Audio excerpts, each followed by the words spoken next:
Welcome to Stories from the Lost and Found. I'm Krishna Avalon, subconscious therapist, breakthrough coach, and acupuncturist, someone who spent 24 years helping people change from the inside out. I bridge neuroscience and ancient medicine together to show you what's actually driving your life, because it's almost never what's on the surface. Each week we'll go deep into the patterns, wounded parts, and the real stories behind why we get stuck and how we find our way through. If you're ready for honesty, depth, and tools that actually work, you're in the right place. I am so glad you're here.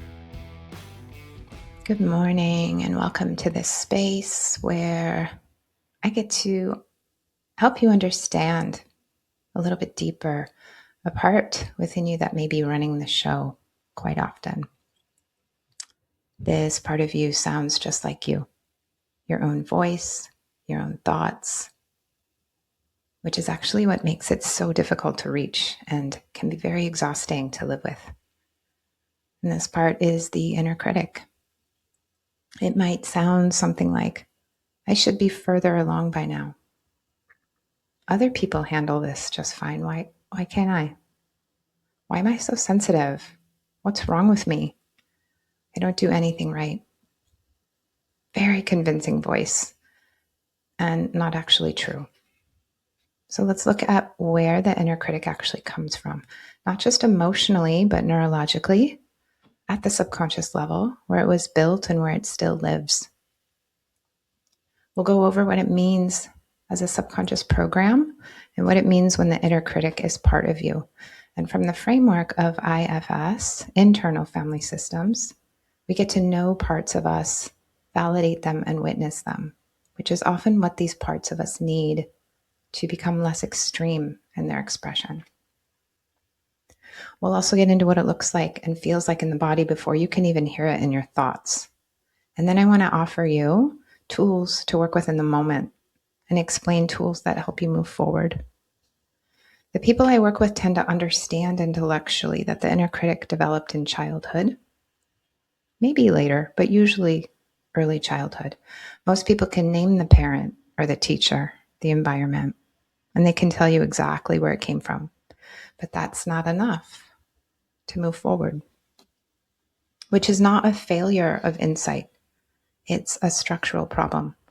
Understanding where a pattern came from is a conscious level process. But the inner critic isn't living in the conscious mind. It's subconscious, encoded in the part of the brain that stores memory, your automatic responses, and the emotional programs that run your life.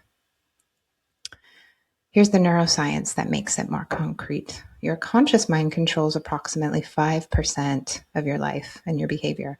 The other 95% is being run by your subconscious, the part that holds your habits, your reactions, your behaviors, your beliefs about who you are and what you deserve and what's safe. The inner critic is a program, and it was likely installed early. Most of our subconscious beliefs are in a place before age 7 during a very developmental window when the brain is very receptive, spongy, almost hypnotic. So we absorb the emotional environment we're in and draw conclusions about ourselves from it. Not, my parent was stressed out and took it out on me. The conclusion a child's nervous system or subconscious mind makes is, I am too much. I am not enough. I have to be perfect to be loved. If I get this wrong, something bad happens. And then these conclusions get stored as programs. Subconscious, running underneath everything. And the brain then builds a system to manage fear underneath that. And that system is often an inner critic. And this is where IFS, internal family systems, and Psych K, the subconscious process that I was trained in, each offer something very powerful. And I want to walk you through what each framework actually does for your inner critic. In IFS, the mind is understood as a system of parts, different aspects of you that carry different roles, different fears, and different protective logic. For instance, part of you wants to take a leap, make a big decision. Another part absolutely doesn't. Part of you knows you're great at your work. And then there's another part that might be convinced you're one mistake away from being found out. Within the IFS model, the inner critic is a type of manager part. So the managers get a lot of cred in society. They're often overworking, hypervigilant, perfectionist, people-pleasing. They run protective strategies to keep you safe from an anticipated threat, and they're protecting us. They're protecting the exiles within us, the wounded parts, because the protectors believe that they are keeping you from a deeper pain that will be too overwhelming for your system. But the logic, subconscious, not reasoned, goes something like this. If I criticize you before anyone else does, the blow will hurt less. If I keep the bar impossibly high, you'll never get complacent and humiliate yourself. If I make you small enough, you won't take risks that might expose you. The critic is not here to destroy you. It's trying to protect you using the only tool that it knows. And this is how IFS is different, because a lot of frameworks teach us to bypass the parts of us that we don't like or are uncomfortable. Even in meditation, trying to make something go away. But here's the layer underneath the critic that most approaches never reach. The manager part only exists because there's something deeper it's protecting. In IFS, those deeper layers are called the exiles. Parts of you that carry the original wound. The younger part who was told she was too much. The child who performed perfectly and still didn't feel enough. The girl who learned that being seen meant being criticized. So invisibility became safety. So let that land, because that's huge right there. The exile is carrying the original subconscious belief, I am not enough. I am not safe. I am too much. The inner critic's entire job is to make sure that the exile never gets activated, because if the exile's pain surfaces, the critic believes it will be unbearable. But this is also why fighting the critic doesn't work. When you try to silence the critic, replace it with affirmations, or argue it down, the manager escalates. Because from its perspective, you're threatening the entire protection system. Parts that feel attacked don't soften. They dig in. What IFS actually does with the critic is the opposite of fighting. The process moves in a specific sequence. First, the critic needs to feel safe enough to step back, not be eliminated or dismissed, but step back. And that only happens when it trusts your self energy. Self is the term in IFS that we use to describe the core of who you are. It is already within you, whole and healed. It is calm, curious, compassionate, loving, present, and wise. And self has always been there. These parts of you, like the inner critic, they need to get to know you in your self energy so that you can be more self-led in your life and less parts-led. When that protective manager experiences you in yourself, it feels seen because you're extending that curiosity, presence, and love to this critic. The critic was developed very early in your life to protect your system. Imagine reflecting or how you would respond to like a 3 to 5-year-old who felt so scared and alone and had all this responsibility for trying to keep you safe. That's often who that inner critic is within your system. And when it starts to know you in that self energy, receive that self energy from you, feels validated and seen, held, not alone, witnessed, it starts to do what we call unblend. And that's where it can give you space. It can soften, it can rest. Usually these parts of us are exhausted, but they need to feel safe, softening. And not because you forced it, because that part no longer needs to protect so hard. The brain has a property called neuroplasticity, the ability to form new neural connections and recognize existing ones throughout your entire lifespan. You're not stuck with the programming you have. You can teach an old dog new tricks if that old dog wants to learn, even from the most difficult things. IFS and Psych-K are quick and gentle. My clients notice shifts within one session. 10 sessions is usually the results people are after. It's going to affect many areas of your life, and all of the people will start to notice who maybe you've even had difficult relationships with. As you work with the parts within yourself and you change your subconscious programming, the world and people start to respond differently to you pretty immediately. Neuroplasticity just requires the right conditions. That's your brain's ability to have a new experience. Psych-K, it's not a name I love, but it's called psychology, and kinesiology was created by a psychologist, as was IFS. Both of them have lots of science behind them. They are grounded in neuroscience. Psych-K works by creating what's called a whole brain state, which is a condition in which both hemispheres of your brain start communicating optimally. And this is verified by EEG research. So let's think about what that means. Most of us are running the inner critic pattern from one side of the system. The left brain has strategy, analysis, self-talk. The right brain holds the emotional residue, the felt sense of not enough. That was installed even before language. Most approaches work in only one of those hemispheres.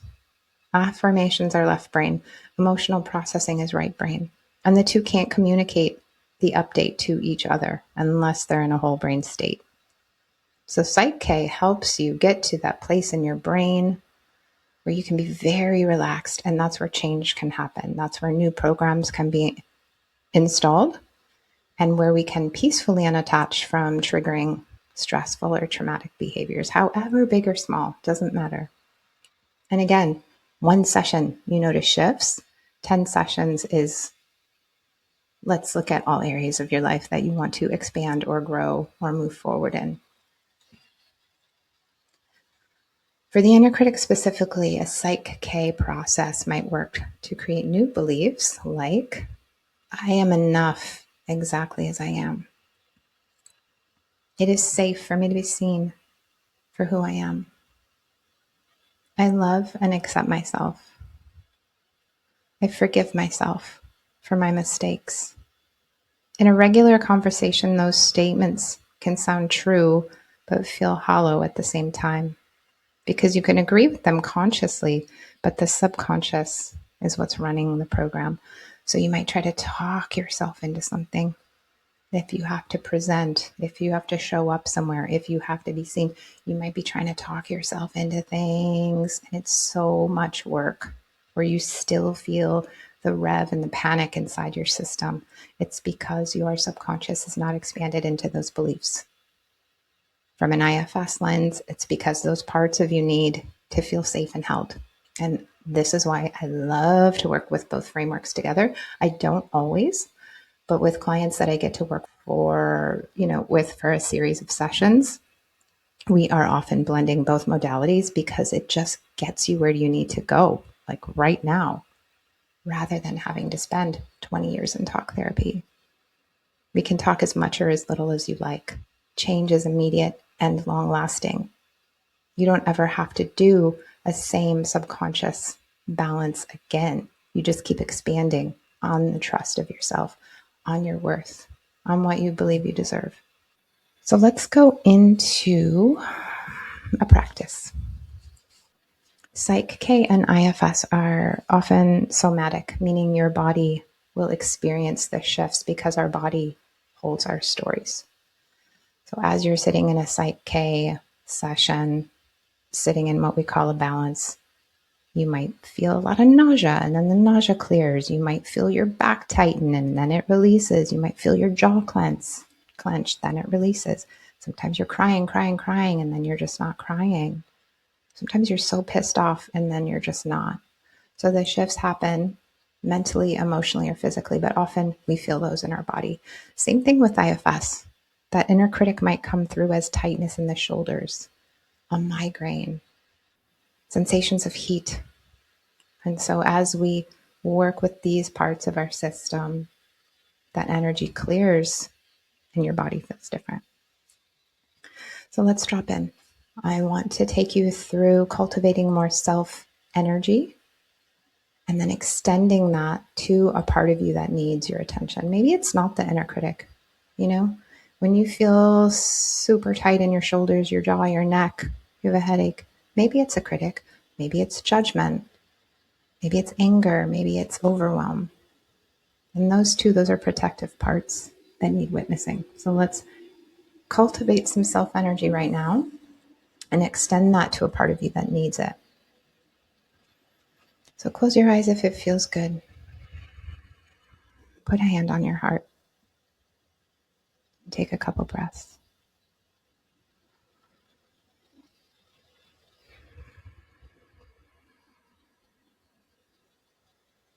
One more.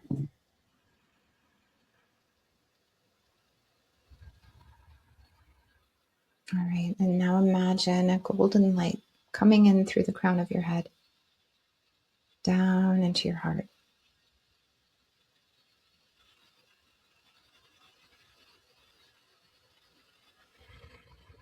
You can even imagine that you're like a scuba diver who is coming down beneath the surface to where it's quiet and still into your heart space.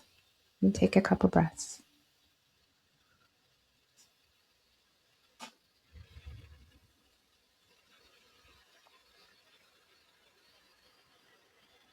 And from here, feel an openness and a curiosity within your own heart. Openness and curiosity, some presence, just by taking some deep breaths, slowing it down, letting the light come in,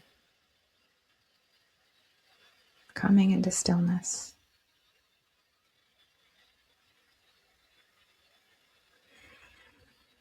Present, open, curious.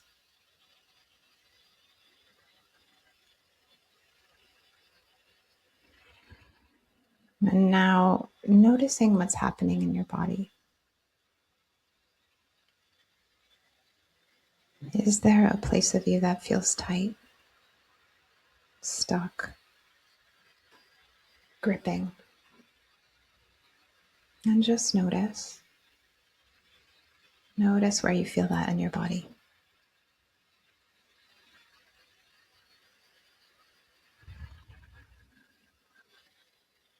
All you're doing here is noticing. You are seeing the part of you that is tight, tense, holding. Now I want you to practice sending some curiosity and openness to this part of you. And take a couple breaths.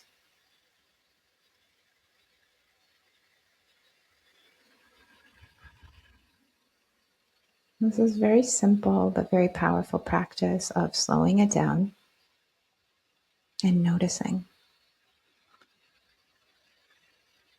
Very powerful to extend curiosity, openness, presence to the part of you that needs it.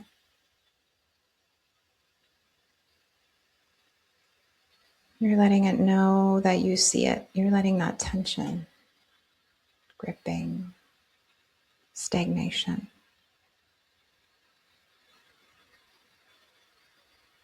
any kind of stress, you're letting it know that you see it. That is all. And that you're here with it. Extending the presence and the curiosity to this part of you. Taking another couple breaths.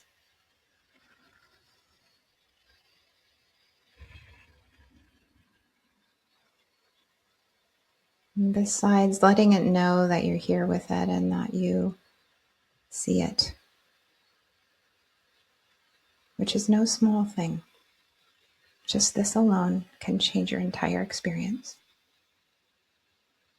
You could start to practice asking yourself or this tension or this part of you that needs you, what do you need right now?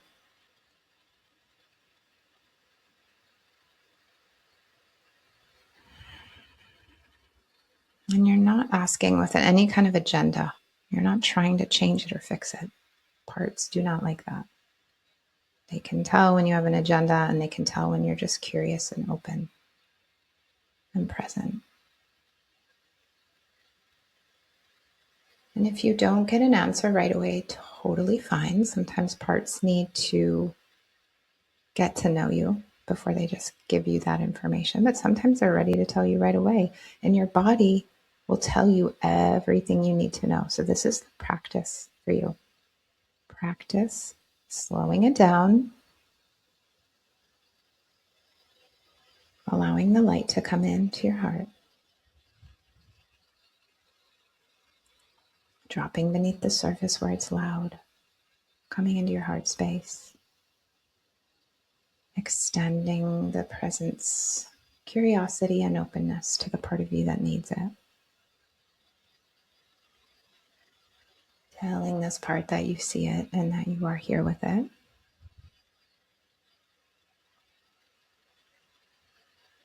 And then asking it what it needs.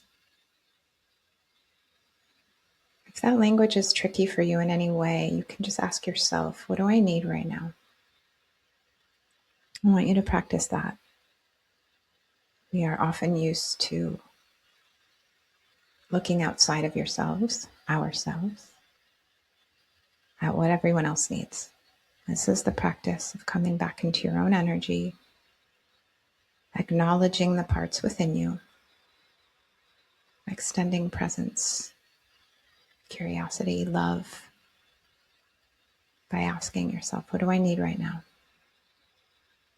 And again, this will change your life. And you can do this so many times a day.